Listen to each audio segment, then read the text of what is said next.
오늘 말씀의 제목이 한번 살펴보겠는데요. 하늘 말씀의 제목입니다. 일곱째 천사가 나팔을 불었을 때. 우리가 일곱 인의 심판, 그죠? 일곱 나팔의 심판, 그 다음에 또 뭐가 있죠? 일곱 대접의 심판, 이렇게 세 심판을 통해서. 근데 그 심판은 누구에게만 가는 거라고요? 예수님을 믿지 않는 사람들. 그래서 그 심판이 임하기 때문에 우리는 그 심판에서 구원받은 약속을 붙들고 살기 때문에 우리가 주님께 의지하면서 이 심판받은 자들을 구원해내는 것, 삶으로 구원해내는 것, 내가 죽으면서까지도 그 한 생명을 구원해내는 것, 바로 그것이 그리스도의 복음이다. 지금 그것을 말씀하고 있는 거예요. 그래야만 하나님이 잃어버린 양을 기뻐하시고 우리가 그 사명을 감당한다. 아까 말씀드렸던 것처럼 우리가 이 땅에서 잘 먹고 잘 사는 걸 하나님이 원하시는 것, 하나님이 원하십니다. 그거 원하시는 게 아닌 게 아니에요. 근데 이 땅에서 잘 먹고 잘 사는 것을 나 혼자가 아니라 더불어 잘 살 수 있도록 하나님께서 우리에게 먼저 은혜를 주신 거죠. 그래서 그 긍휼함, 바로 온유함의 눈으로 주님의 말씀을 받아들여서 우리가 의에 줄이고 목마른 모습으로 주님 앞에 간절하게 몸부림칠 때 우리에게 주님은 긍휼한 마음을 주시는데, 그 긍휼함의 마음으로 살아가다 보면 우리도 부해지지만 주변도 부해지는, 그래서 요셉의 인생이 되는 거죠. 요셉은 어떤 인생입니까? 요셉은 주님과 함께 있었기 때문에 그곳이 빈들이든 감옥이든 그곳이 어두운 곳이든 간에 그곳에서 절대로 슬퍼하지 않았어요. 힘들어할 수는 있어요. 슬퍼하지 않고 소망을 붙들었는데 어떻게 됩니까? 감옥에서 요셉을 통해서 주변이 형통한 인생이 되는 거예요. 그죠? 바로 보디발의 집이 형통한 인생이 되는 거예요. 그 어두웠던 애굽 땅이 하나님의 은혜를 받게 된다는 거예요. 한 사람의 믿음으로. 이 얼마나 큰 것입니까? 이 한 사람의 믿음이, 우리는 작다 하지만 우리 머릿돌이 뭐예요? 작은 자가 강국을 이룬다라고 얘기하잖아요. 우리의 작은 하나의 하나님 앞에 온유함이 엄청난 큰 시너지 효과를 우리에게 주신다라는 거예요. 그게 행복한 인생이고 부한 인생입니다. 그로 인해서 하나님의 사명을 감당할 때 때로는 우리에게 물질도 주실 수 있고 건강도 주실 수 있고 또 하나님께서 권력도 주실 수 있는 거예요. 이 전제가 없으면 이 모든 것들은 다 뭐가 된다고요? 바울이 얘기한 것처럼 배설물이 되어버린다. 배설물 붙들고 살아가는 인생 되지 마시고 배설물을 사용해서 귀한 생물로 이끌어 가시는 귀하고 복된 인생 되어지기를 주님의 이름으로 축원합니다. 그런 말씀이에요. 모든 것들이 다 거기에서 일맥상통하게 통하는 거예요. 그러니까 성경을 볼 때마다 우리가 성경은 항상 문맥으로 함께 봐야 됩니다. 그 이유는 단락단락이 독립적이지 않아요. 우리 이단들이 하는 게 뭐예요? 다 단락단락, 그래서 요단락 요걸 가지고 해석을 하는데 앞뒤 문장하고 전혀 연결되지 않아요. 이게 바로 이단적 해석이에요. 그것을 우리는 용이해야 되기 때문에 교회가 강해 설교를 하는 이유도 바로 그런 부분인 거죠. 항상 뭐예요? 연결이 되어 있는 것입니다. 그러니까 오늘 본문만 보는 것이 아니라 앞에 어떤 얘기가 있었고 또 앞으로 나갈 얘기가 무엇인지를 계속 염두에 두면서 묵상할 때 그 깊이가 달라진다라는 것이죠. 그래서 지난 시간에 우리가 한번 공부해 볼 필요가 있어요. 지난 시간에 우리 7절을 한번 보십시오. 7절을 보게 되니까 11장 7절을 보게 되니까 7절에 그 뭐라고 해요? 그들이 그 증언을 마칠 때, 그들이 그 증언을 마칠 때, 이 의미 기억하세요? 하신 분 한번. 역시 그래서 제가 필요한 거예요. 그죠? 이것은 증언을 마친다. 내가 죽음에 있는 자리가 아니라 그게 뭐라 그랬어요? 내가 증인으로서 재구실을 할 때, 그 얘기를 하는 거라고 그랬잖아요. 그죠? 재구실을 할 때 뭐가 나타난다 그랬어요? 무저갱에서. 무저갱이 뭐예요? 바닥이 없는 괭, 낭떠러지. 그곳에서 누가 올라온다 그래요? 짐승. 그 짐승이 뭐예요? 사탄. 그러니까 언제 올라온다는 거예요? 내가 증인으로서 재구실을 할 때 사탄이 임한다는 거예요. 그러니까 아무 때나 사탄이 임하지 않아요. 그러면 역으로 나에게 사탄이 임해서 사탄의 유혹을 한다라고 얘기하는 건 뭡니까? 내가 지금 재구실을 하고 있구나. 위로예요, 아니에요? 사탄만 보니까 이것이 위로가 안 되고 맨날 아이고 나 죽었네 하는 거예요. 재구실을 하면 사탄이 다가와서 우리를 무너뜨린다니까. 그럼 뭐예요? 그러면 내가 지금 사탄의 지금 시험을 받고 있어. 내 마음이 막 괴로워. 그럼 뭐예요? 내가 지금 재구실을 하고 있구나. 판정이 되는 거잖아요. 그럼 뭐 해야 돼요? 아, 그러면 사탄아, 마귀야, 나사렛 예수의 이름 명하노니 물러갈지어다 해야 돼요? 아이고 죽겠네 해야 돼요? 그렇지요. 물러갈지어다. 이게 뭐라고 그랬어요? 영적 전쟁이라고 그랬어요. 증인이 마칠 때, 그 증언을 마칠 때 우리가 이 땅에서 예수 그리스도의 복음을 전하는 재구실을 할 때 사탄이 역사하는 거예요.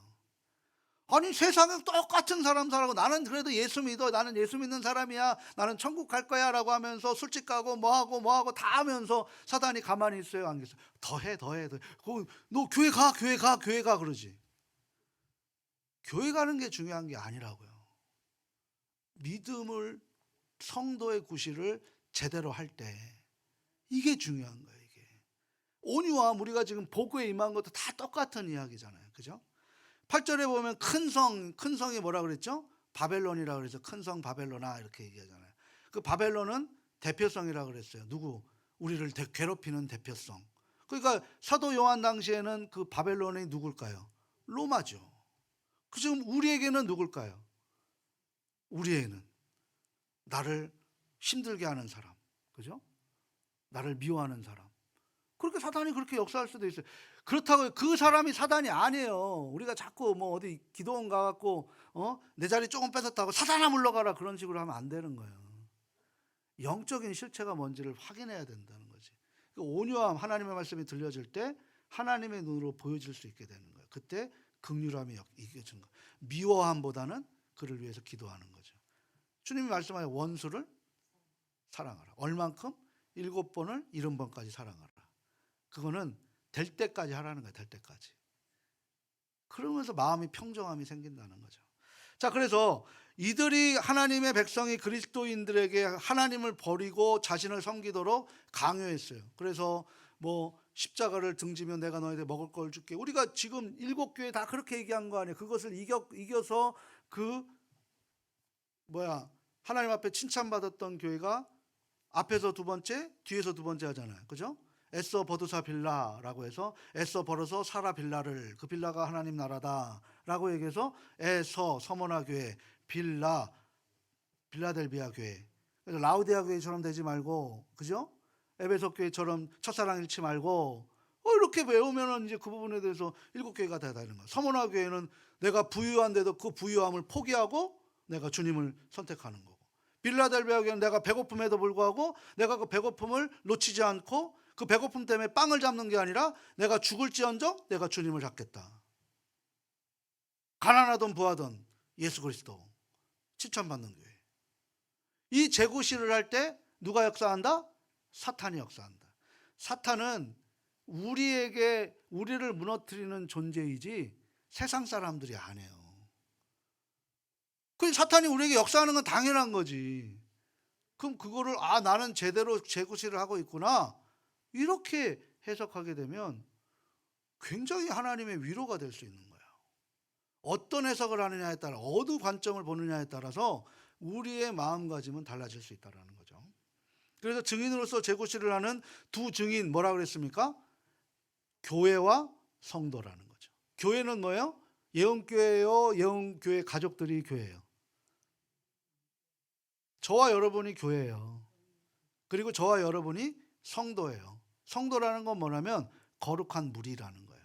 거룩한 무리, 독립된 개체가 아니라 공동체. 그래서 교회는 공동체로서 신앙생활을 해야 돼요. 자, 보세요. 지금 이 유튜브를 통해서, 코로나를 통해서 굉장히 많은 사람들이 개인 신앙으로 빠져버렸어요. 성공하겠습니까? 성공합니까? 못해요. 왜? 공동체니까. 자, 복음을 전할 때 주님께서 뭐라고 얘기하셨어요? 너 혼자 가라 그랬어요? 2-3사람 같이 가라 그랬어요? 그리고 주님이 2-3사람 있는데 그곳에 함께 한다 그랬지 혼자 있을 때 함께 한다 그랬습니까? 공동체의 역할이 필요한 거예요. 이 교회가 사라지고 교회가 자꾸 개인화로 되어가면서 교회가 혼란스럽고 힘들어지는 거예요. 이게 누구의 작품일까 생각해 보십시오. 거기에 누가 놀아나는가? 그러면 왜 우리가 교회를 지키고 예배자를 지켜야 되고, 왜 우리가 복음 전도해야 되고, 왜 우리가 힘써서 그 재구실을 해야 되는가? 당연히 여러분들에게 저에게 사탄 역사합니다. 역사 안 하면 오히려 문제예요. 역사하실 때 기뻐하시길 바랍니다. 아유, 우리 그래도 믿음이 좋으셔서 아멘 많이 하시네. 그걸 슬퍼할 이유가 없어요. 하나님이 기뻐하시면 되지. 내가 좀 이 세상 좀 힘들고 아프면 어때요? 하나님이 기뻐하시면 그게 장땡이지. 안 그래요? 그러니까 10절에서 이제 대반절이 일어나죠. 하나님께서 마지막 날의 그림으로 당장 망하고 끝날 것 같은 삶의 현장에서도 하나님의 엄청난 반전이 일어나는 게 요한계시록이에요. 그러니까 뭐 14만 4천 뭐 과천에 예수님이 임한다. 뭐 말도 안 되는 짓거리들을 하잖아요. 뭐 하나님의 교회만 예수님이 재림한다. 말도 안 되는 소리들을 하면서 거기에 막 현혹되고 있는 거예요. 엄청난 반전이 일어나고 있는 거죠. 그 영혼 몸의 승리를 이루어가자는 격려와 응원의 메시지가 요한계시록이다라고 할 수 있어요. 그 요한계시록이 무서운 책이에요? 힘나는 책이에요? 힘나는 책이죠. 누구에게만? 재구실을 하는 성도에게만 힘이 생기는 책이에요. 오늘 그리고 본문이 이어지죠. 그런데 오늘 본문의 시작은 어떻게 돼요? 첫째 화가 다섯째 나팔까지래요. 그리고 둘째 화가 여섯째 나팔이 되어야 되겠죠. 그리고 오늘 본문에는 뭐라고 얘기합니까? 오늘 본문 14절에 둘째 화는 지나갔으니 셋째 화가 속히 이르로다. 그러니까 지금 사도 요한을 통해서 하나님께서는 이 셋째 화를 일곱 번째 나팔을 부는 이 부분을 빨리 이야기하고 싶어서 지금 둘째 화는 지나가 버린 거야. 첫째 화를 하고 나서 둘째 화. 그러니까 첫째, 둘째는 거의 연속성이 있지만 셋째의 그 의미의 결론을 빨리 알려주고 싶은 거예요. 그건 뭐예요? 우리가 너무 힘드니까 그 힘듦을 이겨나가라고 주님께서 빨리 알려주고 싶은 마음이 사도 요한을 통해서 나타나고 있다는 것을 봅니다. 그럼 이제 셋째 화인 일곱 나팔에 대해서 우리가 빨리 설명하고 싶은 거죠. 15절 초반에 뭐라고 얘기해요? 일곱째 천사가 나팔을 불매라고 이렇게 이야기합니다. 그리고 이어지는 문맥을 보아서 셋째 화는 일곱째 나팔을 설명한 것이라고 봐야 되는 거죠. 그죠? 일곱째 나팔을 불매라고 이야기하면서 하늘에 큰 음성이 나타난다는 거. 나팔을 불 때 임재라 그랬어요. 심판이라 그랬어요. 구원이라 그랬어요. 이 나팔의 새 용례가 바로 그거라고 얘기했습니다. 근데 지금 큰 음성이 나타나 하나님이 크게 음성으로 부시는 거예요. 그러면 심판이든 구원이든 둘 중에 하나겠지 않겠습니까? 그런데 셋째 화잖아요. 셋째 화. 그러면 이 내용들이 뭐가 돼야 돼요? 하나님 앞에 혼나는 내용들이 나와야 되는 거지 않습니까? 그런데 그럴까요? 우리 오늘 본문 11절에서 15절에서 17절까지를 우리 같이 한번 읽어보도록 합니다. 일곱째 천사가 나팔을 불매 하늘에 큰 음성들이 나서 이르되 세상 나라가 우리 주와 그의 그리스도의 나라가 되어 그가 세세토록 왕노릇 하시리로다 하니 하나님 앞에서 자기 보좌에 앉아 있던 24장로가 엎드려 얼굴을 땅에 대고 하나님께 경배하며 이르되 감사하옵나니 옛적에도 계셨고 지금도 계신 주 하나님 곧 전능하신 이여 친히 큰 권능을 잡으시고 왕노릇 하시도다. 아멘. 그럼 자연스럽게 이 나팔 셋째 화에 대해서는 하나님께서 당연히 재앙, 벌, 심판에 대한 내용이 나와야 되는데 지금 15절부터 17절까지 그런 내용들이 나옵니까? 안 나옵니까? 우리 읽었잖아요. 나와요? 안 나와요? 안 나오죠. 그러니까 셋째 화가 속히 이르리로다. 일곱째 천사가 나팔을 불매해 놓고 이김이 왕노릇 하는 것이 경배가 그리고 감사만 나오는 거예요. 이게 뭐냐면 이 말씀은 성도들 그러니까 두 증인이 재고시를 해서 마지막 죽던 제단 밑에 순교자들 그리고 그렇게 하나님의 뜻을 붙잡고 살아가는 그런 하늘의 복을 붙들고 살아가는 성도들 바로 그 성도들의 최종적인 종말 장면을 미리 보여주고 있는 거예요. 그러니까 셋째 화를 둘째 화를 띄워놓고 셋째 화를 통해서 지금 너희들이 너무 힘들어하니까 이것이 너희들의 마지막 장면이다 라고 지금 그렇게 사도 요한을 통해서 그 힘들어하는 그 재구실을 하는 성도들에게 보여주고 있는 장면이라는 거죠. 그러니까 이 미리 보는 종말의 때 마지막 때는 심판화 재앙 같은 것이 어린 양의 보배 피로 구속함을 입은 우리들과는 일절 관계가 있다 없다? 없다라는 거예요. 그래서 이 화나 심판 재앙은 전부 하나님을 대적하는 무리들, 그리스도인 생명 밖에 있던 무리들이 이방인들에게 해당되는 영역이다. 그러니까 우리가 왜 예수를 죽으면서까지 믿어야 하는지 이 부분을 놓고 보는 거예요. 고생하면 보람이 있어야죠. 예수 믿으면 보람이 있어야죠. 그렇지 않아요? 예수 믿고 이런 보람이 있기를 다시 한번 주님의 이름으로 축원을 드립니다. 힘들어도 그래서 예배를 지키고 기도하는 끈을 놓지 마시고 말씀을 붙들고 살아가는 거예요. 그래서 하나님의 마음을 자꾸 알아가려고 몸부림치는 것이 그리스도인이다라고 할 수 있는 거죠. 예수님도 공생의 기간 동안에 이 요한계시록에 나온 두 증인의 역할을 했습니다. 그러니까 대표적인 예가 변화산 변모 사건 아시죠? 예수님께서 요한과 베드로를 데리고 그렇게 야고보를 데리고 산에 올라가셨어요. 그런데 거기에서 모세가 뭘 봅니까? 예수님 중심으로 구약의 모세와 엘리야를 보게 되는 거예요. 모세와 엘리야 둘 다 승천했잖아요. 그죠? 모세 성경에서 이 땅에 죽었다고 얘기 안 했어요? 어떻게 된지 모릅니다. 엘리야, 엘리사 앞에서 구름 타고 올라갔잖아요. 그죠? 자, 그 두 사람이 함께 보여주는 거예요. 그 제자들이 특히 베드로가 이 경험을 너무 좋아. 야, 여기 천국이구나. 왜? 엘리야가 모세가 천국 간 거는 이 사람들이 다 알고 있는 거죠. 그죠? 구약 출애굽의 대표 대지도자 모세, 그리고 가장 어두웠던 혼탁히 열왕기 시절에 가장 위대했던 선지자 엘리야. 이 두 선지자가 지금 예수님과 함께 그곳에서 환한 빛으로 새 집이 나오는 거예요. 천국이죠. 그러니까 베드로가 뭐래요? 선생님, 여기가 좋사오니 저희도 초막 셋을 짓고 살고 싶습니다. 누굴까요? 야고보, 요한, 베드로. 이 세 제자 같이 올라갔잖아요.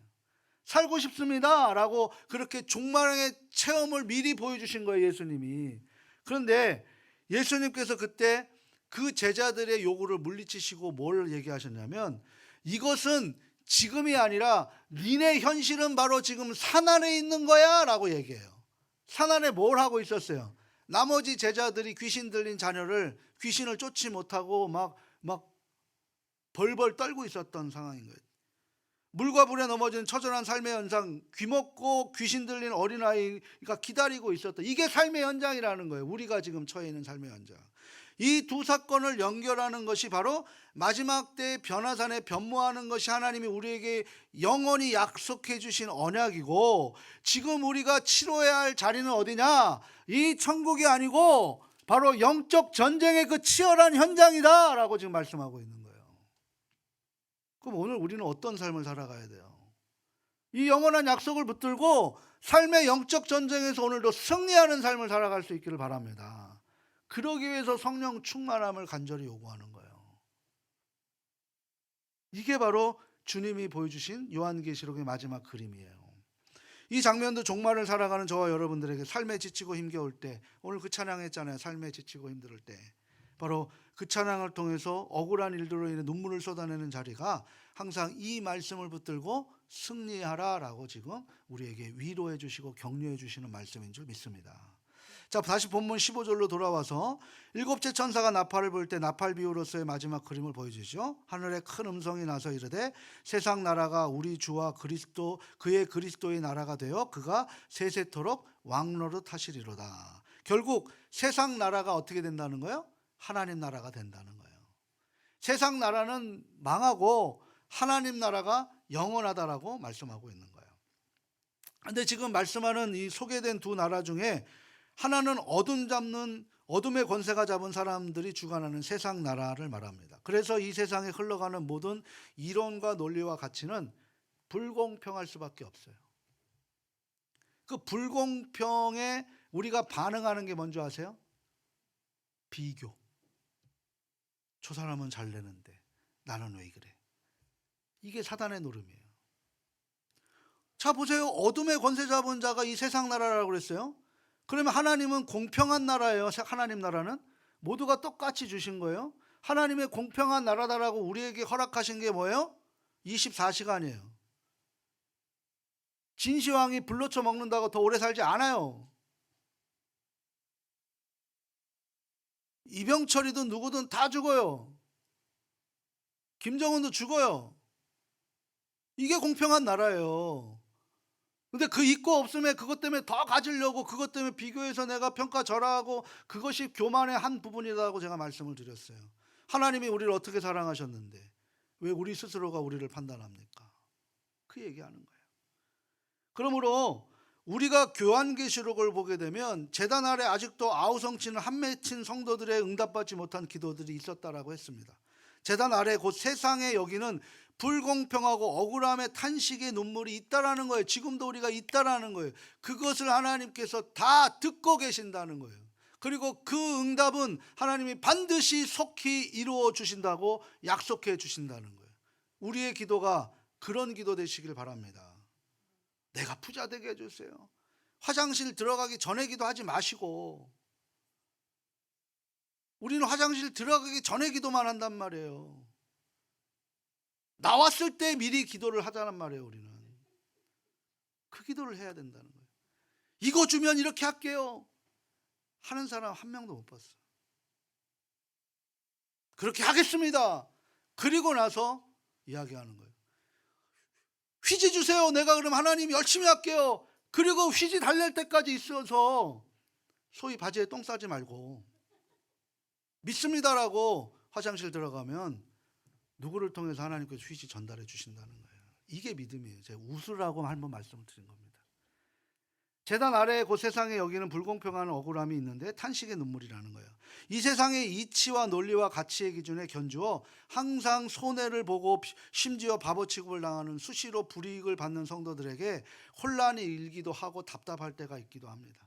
그러면서 하나님이 존재하시는가? 정말 우리가 가는 길이 맞는 것인가? 라고 근본적으로 회의를 가지고, 그리고 우리의 삶의 믿음을 송두리째 흔들어갈 때가 많습니다. 그러나 이 땅에 두 발을 딛고 살아가는 그리스도인들은 이 세상의 표면, 그러니까 내 눈에 보이는 가시적인 것들만 보는 게 전부가 아니라는 것을 인식하고 살아가야 되는 거예요. 그게 바로 온유함이라는 거예요. 주님의 말씀을 받아들임으로써 내가 세상의 그 밝은 빛을 끄더라도 우리에게 어둠 속에서 하나님께서 우리를 인도해 가시는 그런 빛이 우리에게 보인다는 거예요. 그 빛이 생명의 빛인 줄 믿습니다. 그 이면에 권세 잡은 자들과 대충돌이 있을 수밖에 없죠. 영적인 전선이 형성될 수밖에 없어요.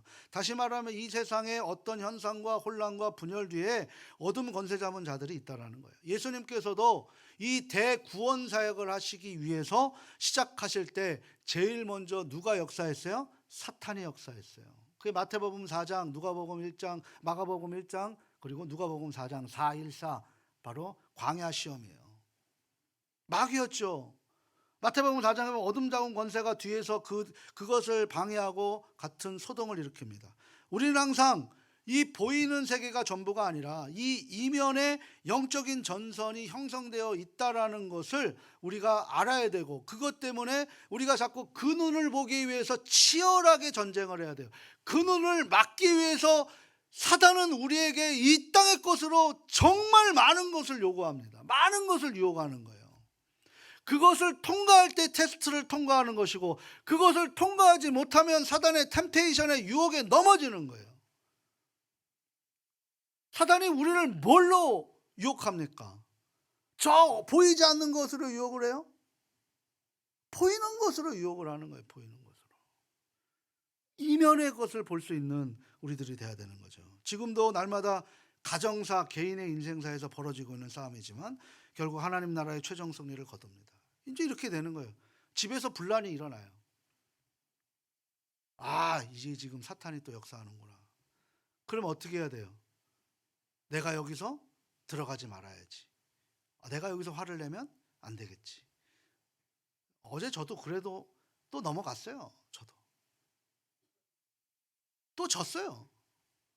그런데도 불구하고 하나님은 뭐라고 얘기하시냐면, 그걸 끝까지 가는 게 아니라 푸니까 몇 번 하고 난 다음에 그냥 서로 또 미안하다고 해요.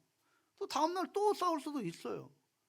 그런데도 하나님은 그것을 통해서 오래가지 않도록 승리하는 거예요. 승리하는 거. 이 눈이 보여져야 되는 거죠. 실제적으로 하나님 나라가 나라를 이 땅에 사는 사람들이 많이 찾지 않는 반면에, 근데 세상 나라는 모든 것을 그럴듯하게 보이기 때문에 세상이 최종적으로 이길 것 같아 보이지만, 그래서 사람들이 다 넓은 길로 가지만 그 길은 어떤 길이라고요?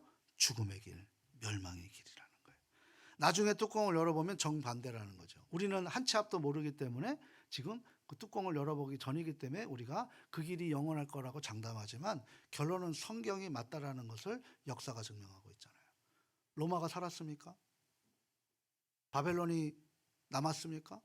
아수르가 있습니까? 하나님 나라는 있는 줄 믿으십니까?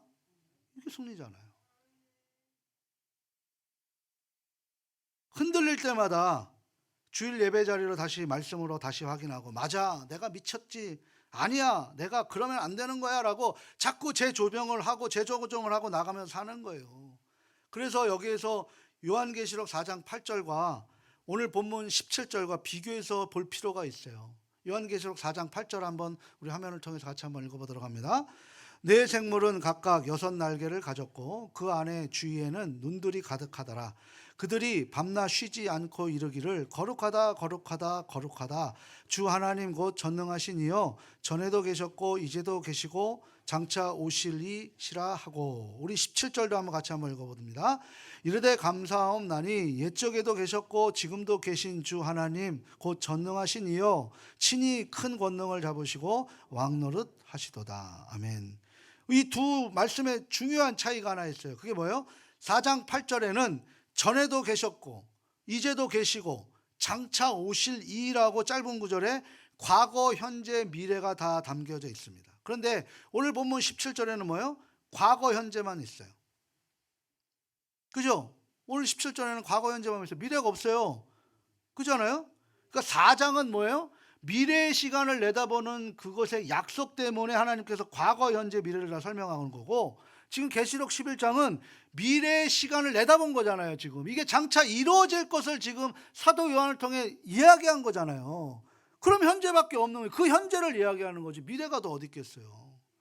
그 차이가 있다는 거예요. 그러니까 미래 사건은 최종적인 심판주로 이 세상을 공정하게 평가하실 예수님이 다시 오실 예수님이 아닌 이미 오신 예수님이기 때문에 여기에서 미래 시제의 내용은 전개가 다 빠져버리는 거예요. 이 말의 의미는 뭐냐면 반드시 오시고 그것을 이미 성취된 그림으로 지금 성경은 우리에게 약속해주고 있다라고 하는 것입니다. 이게 뭐냐면 이것을 믿을 때 실제가 되는 거죠. 이게 바로 히브리서 11장의 믿음장이라고 얘기하는 1절에 뭐라고 얘기하나요? 믿음은 바라는 것들의 실제 상태가 되는 거예요. 실상이 뭐예요? 실제 상태라는 거예요. 이것이 단순히 오실 어떤 미래적인 사건을 얘기하는 것이 아니라 실제 존재하는 것을 이야기합니다. 내가 오늘 힘들고 공부하고 어렵고 처절하고 살아갈지라도 이 말씀 곧 예수 그리스도를 다시 오심으로 오늘이라는 현실에 끌어당겨 내려놓고 살아가는 거예요. 오늘 내 억울함, 눈물, 처절함, 고통, 절망 이런 모든 연약함에 대한 반전의 힘이 바로 예수 그리스도가 다시 오신다는 것에서 비롯되는 것입니다. 그래서 이미 이 약속을 통해서 오셨고 오실 것이고 오신다고 하나님이 말씀하시는 거예요. 주님은 영원하시기에 시간이라는 개념은 하나님이 아닌 우리에게 필요한 거지, 하나님이 시공을 초월하신 분이잖아요. 시간을 만드신 분이잖아요. 하나님에게는 필요 없는 거예요. 그러니까 뭐라고 해요? 베드로가 천년이 하루 같고 하루가 천년 같다라고 그렇게 말씀하고 있는 거예요. 한도 끝도 없이 오래오래 사는 개념의 영혼이 아닙니다. 언제나 현재처럼 존재하시는 분, 전에도 계셨고 오늘도 계시고 미래에도라는 이 개념은 우리를 잘 이해할 수 있도록, 그래서 에베네셀 하나님, 지금 여호와 샴마의 하나님, 여호와 로이 하나님, 여호와 이레의 하나님, 그 하나님을 찬양합니다가 되는 거예요. 이 고백을 우리에게 하게끔 하나님이 시제를 허락하신 거예요. 이 약속을 오늘 우리 삶 속에 끌어당겨 현실과 씨름하여 이겨내는 능력의 말씀으로 삼아야 될 줄 믿습니다. 오늘 본문 19절을 한번 또 읽어볼까요? 19절 같이 함께 읽겠습니다. 이에 하늘에 있는 하나님의 성전이 열리니 성전 안에 하나님의 언약궤가 보이며 또 번개와 음성들과 우레와 지진과 큰 우박이 있더라. 아멘. 여기에서 번개, 음성, 우레, 지진, 큰 우박, 이거는 뭐예요? 하나님의 임재를 가리키는 것과 동시에 심판이 이제 실시된다라는 거예요. 심판이 실시된다라는 거예요. 근데 지금 하늘 문이 열렸죠. 하늘 문이 열렸는데 하나님의 성전이 이제 보이고 하나님의 성전이 열리는데 그 성전 안에는 뭐가 있다는 거예요? 언약궤가 있다는 거. 언약궤. 오늘 이 언약궤에 대한 부분을 한번 설명해 볼 필요가 있어요. 자, 우리 구약의 성막 때, 그리고 성전 때죠. 예수님이 죽이시기 전까지 성전 때도 있었는데, 성전은 어떻게 구성됩니까? 성소, 지성소로 구성되죠. 그죠? 그러면 지성소는 누구만 들어갈 수 있어요? 대제사장만 들어갈 수 있어요. 몇 년? 얼마 동안에? 1년에 한 번 대속죄일에 그것도 방울 달고 들어간다 그랬어요. 그죠? 그만큼 죽음을 불사하고 하나님 곁으로 가는 것입니다. 자, 그러면 그 지성소 안에 뭐가 있죠? 언약궤 있죠. 언약궤. 지성소는 언약궤밖에 없어요. 그럼 언약궤 안에 뭐가 있어요? 세 가지가 있다고 그랬잖아요. 그죠? 아론의 쌍난 지팡이, 그리고 두 번째 돌판, 십계명 돌판, 그리고 만나의 항아리. 이 세 가지가 있어요. 왜 들어있을까 이게? 이게 중요한 거야. 이게 왜 들어있을까? 이걸 알면 오늘 제대로 된 믿음을 가질 수 있습니다. 이게 왜 들어갔을까? 기적이니까? 기적이잖아요. 뭐 막대기에서 쌍난 거 기적 아닙니까? 만나 기적 아니에요? 하늘에서 돌판 하나님이 십계명 줄 기적 아니에요? 영광, 임재 이런 거죠. 그런 걸까요? 절대 아니에요. 뭔지 우리가 한번 살펴볼 건데요. 언약궤 사진 한번 보여주세요. 네, 저게 언약궤예요. 저게 언약궤. 저 안에 쌍난 지팡이, 그리고 돌판, 그리고 항아리, 만나의 항아리 들어가 있어요.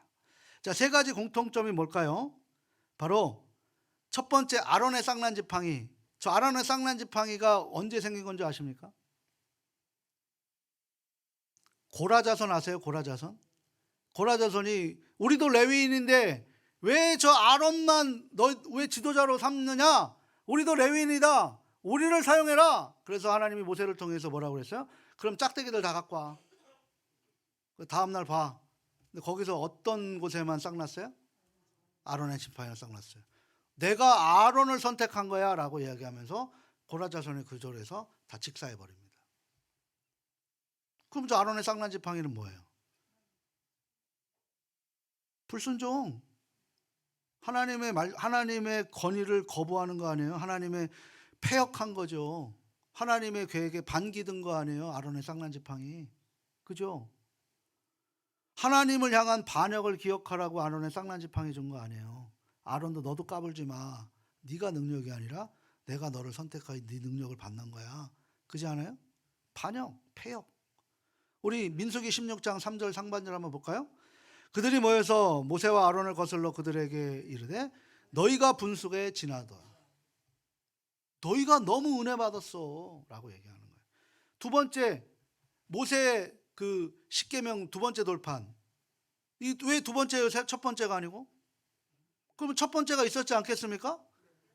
언제 깨졌어요? 금송아지 때문에 깨진 거 아니에요? 그 금송아지 깨져갖고 그 돌가루 갈아갖고 다 매겼잖아요. 그리고 레위 지파를 통해서 다 죽여버렸잖아요. 금송아지 우산 뭐예요? 그러면은 두 번째 돌판을 보면서 어떤 일이 벌어져요? 우상 숭배 아니에요? 우상 숭배. 그걸 기억하라는 거예요. 그걸 기억하라는 거. 아, 하나님이 주셨는데 그걸 우상 숭배를 했구나. 그럼 마지막 만나는 뭐예요? 만나. 신명기 출애굽기에서 잘 보면 하나님께서 이스라엘에게 만나를 왜 주셨어요? 언제 주셨어요? 말 잘 들을 때 줬어요? 칭얼칭얼거리고 불평하고 배고파 죽겠어요 할 때 줬어요? 칭얼칭얼거릴 때 줬죠. 출애굽기 16장 13절 하반절인데 같이 한번 읽어보도록 할게요. 너희가 이 광야로 우리를 인도해 내어 이 온 회중에게 주려 죽게 하는도다. 이게 뭐예요? 홍해를 건넜는데 가나안이 아니고 광야로 모세가 인도했던 거예요. 그러니까 뭐라고 얘기해요? 떡 내놔라, 물 내놔라, 옷 내놔라. 매장지가 없어서 지금 이 광야에 우리를 죽게 하느냐? 왜 우리를 이쪽으로 끌고 왔느냐? 마치 노래 후렴구처럼 우리는 떡만 있으면, 마실 것만 있으면, 입을 옷만 있으면, 의식주만 해결되면 우리는 하나님 잘 섬길 텐데 라고 이렇게 입에서 불평불만들만 나오는 거예요. 이 만나는 뭘까요? 불순종의 대표예요. 불순종의 대표. 그 언약궤에 뭐 들어가 있는 거예요 지금? 폐역의 아론의 쌍난 지팡이, 우상 숭배의 바로 두 번째 돌판, 그리고 불순종의 만나하리. 이 세 개를 압축해서 공통분모가 나오는데 그게 뭐예요? 우리는 죄인이다. 이게 지성소 안에 담겨져 있는 거예요. 그 대제사장이 어린 양을 잡아서 피를 가지고 지성소에 들어가요. 그래서 그 피를 어디에 붓냐면, 다시 한번 화면을 사진 한번 보여주세요. 저 위에 지금 천사가 두 명 이렇게 무릎 꿇고 이렇게 있죠. 손을 들고 있죠. 그 위로 붓는 거예요. 어린 양의 피를. 그러면 그 피가 천장에서 부어져서 밑으로 떨어지잖아요. 그죠? 저 자리, 저 있는 저기 천사가 이렇게 손 올리고 있는 저게 뭔지 아세요? 시은좌라 그래요. 시은좌. 시은자는 한자인데요. 시자는 뭐예요? 베풀 시에 은혜 은자의 자리 자자예요. 은혜가 베풀어지는 자리라는 거예요. 이것을 영어로 뭐라고 얘기하냐면 mercy seat라고 그래요. mercy seat. mercy는 자비, 은혜, 시트는 자리예요. 그러니까 자비가 부어지는 자리가 바로 어디라는 거예요? 시은좌예요. 1년에 목숨을 걸고 들어가서 어린 양의 피를 이 시은좌에 붓습니다. 한번 이걸 머릿속에 이제 그려지시죠? 무엇을 뜻하는지 아시죠? 우리가 못났어도 그럼에도 불구하고 우리를 향하신 구원과 하나님의 자비와 사랑은 이루어진다라는 거예요. 실시된다는 거예요. 이와 같이 하늘의 대반전이 누구를 통해서, 바로 그 시은자의 어린 양이었던 바로 예수님의 보혈을 통해서 예수님의 은혜로, 자비로 구속의 사랑이 성취될 수 있다는 거예요. 그래서 그것을 통해서 대속죄가 되는 거예요. 우리의 모든 죄를 예수님을 통해서 속죄가 되고 예수님의 거룩한 백성으로 살아가라라는 거예요. 그러면서 언약궤에 있는 그 불순종과 패역과 그리고 우상숭배를 하지 말아라라고 그렇게 기억하며 살아가는 것이 바로 지성소에 두셨던 하나님의 메시지입니다. 이제 언약궤 왜 여기에 들어가 있는지 아셨죠? 이제 이 말씀을 이해하시고 다시 19절 말씀을 한번 읽어보도록 합니다. 이에 하늘에 있는 하나님의 성전이 열리니 성전 안에 하나님의 언약궤가 보이며 또 번개와 음성들과 우레와 지진과 큰 우박이 있더라. 아멘. 이 언약궤를 하나님께서 보였던 중요한 원칙이 하나 있는데요. 이 안에 누가 있냐면 인간의 정체성이 있는 거예요. 우리는 죄인이다라는 거예요. 죄인이 무슨 누구를 탑하고 누구를 정죄할 수 있어요? 죄성을 가장 압축 파일로 담아낸 물건이 바로 이 세 가지가 언약궤 안에 있는 거예요. 그 언약궤가 뭐예요? 주님께서 그 보혈로 너희를 구속해 줄 거야. 용서해 줄 거야. 그러니 이 안에 머물러. 말씀 안에 머물러. 그리스도 안에 머물러 라고 얘기하는 거예요. 이게 쉬운 자, 바로 은혜의 자리가 예배의 자리인 줄 믿습니다. 그런 의미로 우리가 예배의 자리를 지키는 거예요. 이 말씀은 끊임없이 하나님의 사랑을 설명하고 있는 거예요. 내가 너희를 선택했다. 하나님의 약속인 것이죠. 너희가 범죄하고 타락할지라도 어린 양의 죽음을 통해서 내가 너희를 다시 살리시겠다라고 하나님의 번함없는 사랑입니다. 성경에는 이 하나님의 영원한 사랑, 그저 시간의 개념에서 끝까지 사랑한다는 의미를 넘어서 하나님께서 시작하신 일이니까, 이 창조는 하나님이 시작하신 일이니까 당신 스스로가 끝까지 반드시 내가 마치고야 한다라는 그런 영원성이 담겨 있는 거예요. 바로 우리가 그 엄청나신 분의 손에 붙들려 있는 거예요. 사단도 꼼짝하지 못하는 그런 위대하신 분의 여러분들과 제가 붙들려 있다니까요. 사단 그까짓 것, 세상에서 그까짓 것 때문에 내가 몸 좀 아프다고 그까짓 것 때문에 넘어지면 되겠습니까? 우린 두 증인이다 라고 얘기하는 거죠. 바로 그런 모습으로 우리가 살아가게 되는 줄 믿습니다. 사랑하고 소중하고 존경하는 가족 여러분, 오늘 말씀에서 하나님께서 측량을 하셨다라면 끝까지 책임지신다라고 말씀을 하는 것을 같습니다. 우리는 어떠한 믿음이 있어야 될까요? 예수님을 알지 못하는 내가 정말 사랑하는 가족, 자녀, 친구들이 될 수 있는 사람들이 나를 통해 가끔 한 번씩 교회를 나간 적이 있거나 예전에는 교회를 다녔는데 지금은 교회가 멀어지고 또 교회를 부정하고 그 가운데 있는 사람들이 분명히 있어요. 그죠? 그 사람들을 다시 예수님의 품으로 인도해야 되는데 걱정하시는 가족들이 있으시다면 오늘 이 말씀이 위로받으시기를 바랍니다. 우리는 그들을 향해 정말 간절한 마음으로 기도하고 그들에게 더 사랑으로 대하면 하나님께서 그들을 내 손으로 억지로 끌고 오시는 것이 아니라 하나님께서 하나님의 때 계획하신 때 카이로스라 그랬잖아요. 그때에 하나님께서 집요하게 그 사람을 붙들고 여기에 와서 나보다 더 나은 예배자로 세워주시는 거예요. 그거에 대한 실제적으로 체험했던 제가 이 자리에서 하나님의 목사로 지금 직분을 감당하고 있는 겁니다. 무슨 능력으로, 무슨 내가 뭐 윤리적이라고요? 제가? 아니에요. 여러분들보다 더 비윤리적이에요. 저 욕도 많이 하고요. 성질도 많이 내고요. 뭐 고집도 엉망불통이고요. 예? 남들 욕하기도 자주 하고요. 정말 하나님이 보좌 아래 없으면 이 쓸모없는 그런 거예요. 저 요즘에 말씀 묵상하면서 왜 하나님이 레위인을 잡았을까? 레위인이 하나님 말씀 갖고 사람 죽였어요.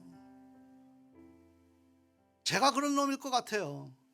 하나님 벗어나면 나는 지금도 사람 죽이고 그것 갖고 아무짝에 신경 안 쓰고 나 살기만 하고 막 남들 상처 줘도 막 그거에 대해서 그런 마음 없을 거라고 생각해요. 근데 하나님이 나를 붙들어 주신 거예요. 그리고 하나님의 때 저는 확실히 알아요. 저희 어머니, 저희 아내가 기도해서 제가 여기 온 거 아니라는 거. 그 두 사람이 나를 포기하고 하나님 앞에 맡겼을 때 그때를 기다리신 거예요.